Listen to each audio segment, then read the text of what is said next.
भाव क्या होता है? शोक। करुण उसका स्थायी भाव शोक होता है।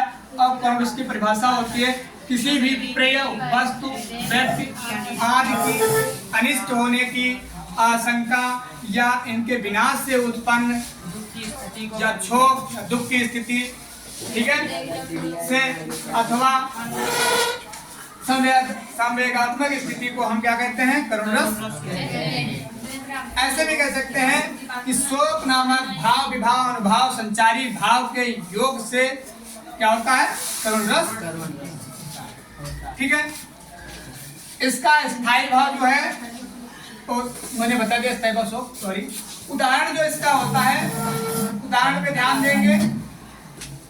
उदाहरण आप लोगों को हम रामचरितमानस से ही दे देते हैं। शोक विकल,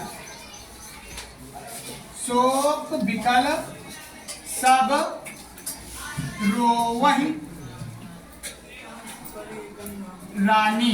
शोक विकल सब रोवहि रानी।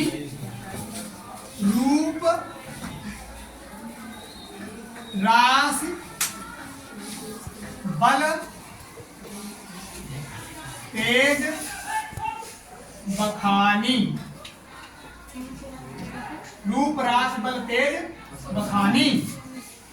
करहि करहि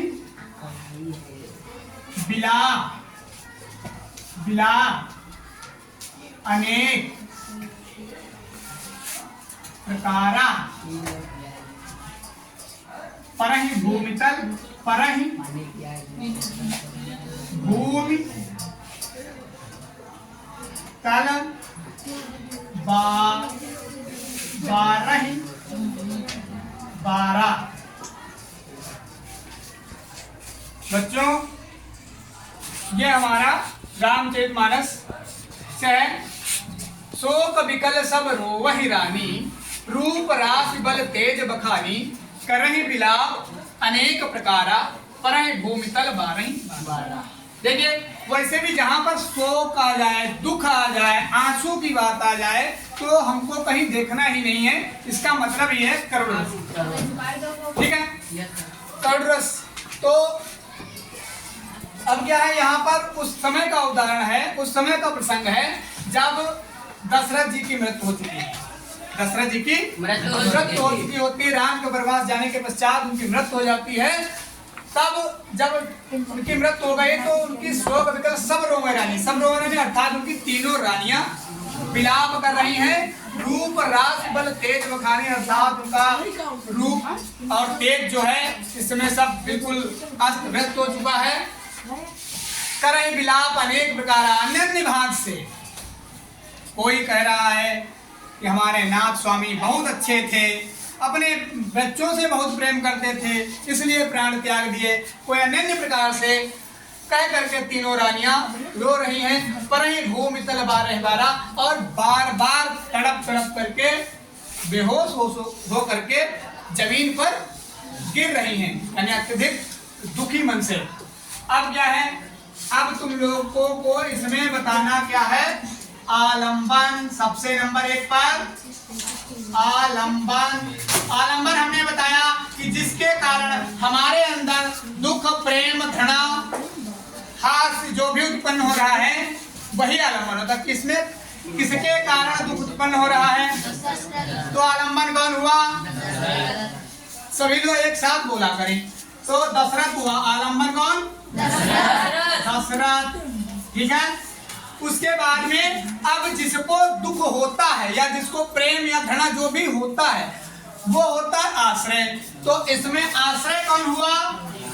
रानी। हाँ, आश्रय कौन? रानियां।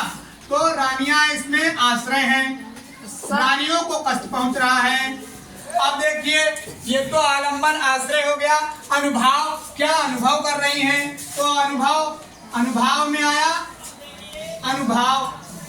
सात्विक अनुभव, कायिक अनुभव। अनुभव 2 प्रकार के होते हैं। यहाँ पर कायिक अनुभव है। कायिक अनुभव माने होता है देह शरीर, जो हमारे शरीर से उत्पन्न होता है। शरीर किस प्रकार हो जाता है उस स्थिति में, तो दुख की स्थिति में शरीर हमारा जो है परहि भूमितल बारहि 12 यानी बार बार बेहोश होकर के गिर रही हैं, जमीन पर गिरना, बेहोश होकर के जमीन पर गिर रही है।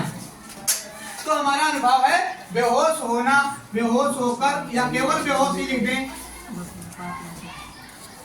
बेहोश हम यहाँ जगह नहीं तो हमने केवल बेहोश ही लिख दिया, वरना बेहोश होकर के जमीन पर गिरना, बार बार गिरना, ये अनुभव है।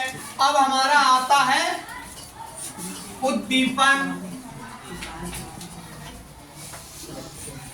उद्दीपन, तो उद्दीपन में, उद्दीपन का मैंने बताया, उद्दीपन माने जब किसी भी चीज को कोई चीज बढ़ा दे, अर्थात प्रेम को बढ़ाए, दुख को बढ़ाए, घृणा को बढ़ाए, या